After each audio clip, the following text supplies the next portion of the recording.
ఉమ్. అంటే ఏమనివ్వరు ఒక్కొక్కరు? మీరు ముగ్గురుపై ఆరోపణలు చేశారు, చంద్రబోస్, కీరవాణి, సునీత. పోనీ ఏ ఒక్కరు అంటే అని కాదు, ముగ్గురు మీద కూడా మీరు ఆరోపణలు చేసేటప్పుడు ఒక్కసారిగా నివ్వెరపై చూడాల్సి వస్తుంది. అంటే చంద్రబోస్ నుంచి ఏ విధమైన ఇబ్బంది కలిగేది మీకు ఒక్కొక్కరి నుంచి తీసుకుంటే? ఫస్ట్ నేను సునీత గారి గురించి మాట్లాడాలి. బికాజ్ మీరు ఒక్కసారి అందరు ఆడియన్స్ కూడా ఒక్కసారి గమనిస్తే ఫస్ట్ ఎపిసోడ్ నుంచి కూడా నేను ఎప్పుడైతే స్టేజ్ మీదకి ఎంట్రీ ఇచ్చానో అప్పటి నుంచి ఆవిడ ఒక కోపం, విరక్తి వచ్చిన ఫేస్ పెట్టేవాళ్ళు నన్ను చూసి.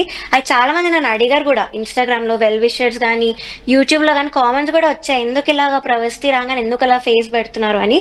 అయినా నేను డిఫెండ్ చేశాను, బికాజ్ నాకు అప్పటికే తెలియలేదు. వీళ్ళు ఏదో ఊహించుకుంటున్నారులే, అలా ఏం కాదు, ఆవిడ ఎందుకు అలా చేస్తారో నేను ముందు నుంచి అనుకున్నాను.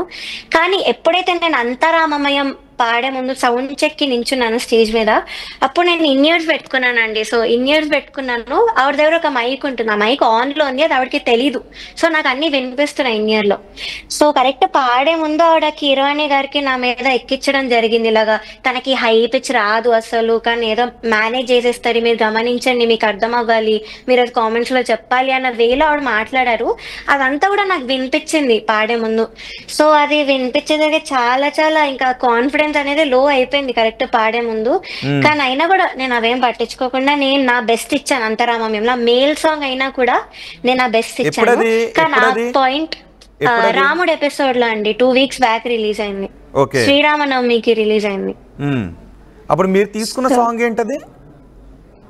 నేను అది యాక్చువల్లీ చాలా పాటలు ఇచ్చి వాళ్ళు వద్దు వద్దు అని రిజెక్ట్ చేశాక అంతరామమయం అనేది ఇచ్చాను. మేల్ సాంగ్ అయినా కూడా ఇంకా సాంగ్స్ లేవు అన్న టైంలో ఇచ్చాను అంతరామమయం.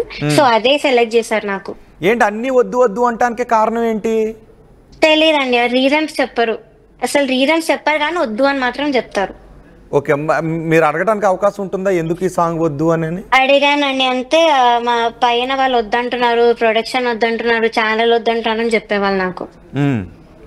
ముందు ఈ పాట చాలా మంది పాడేశారంటే మరి అంతరామమ్యం కూడా చాలా మంది పాడారు, వేరే వాళ్ళు పాడిన కూడా చాలా మంది పాడున్నారు.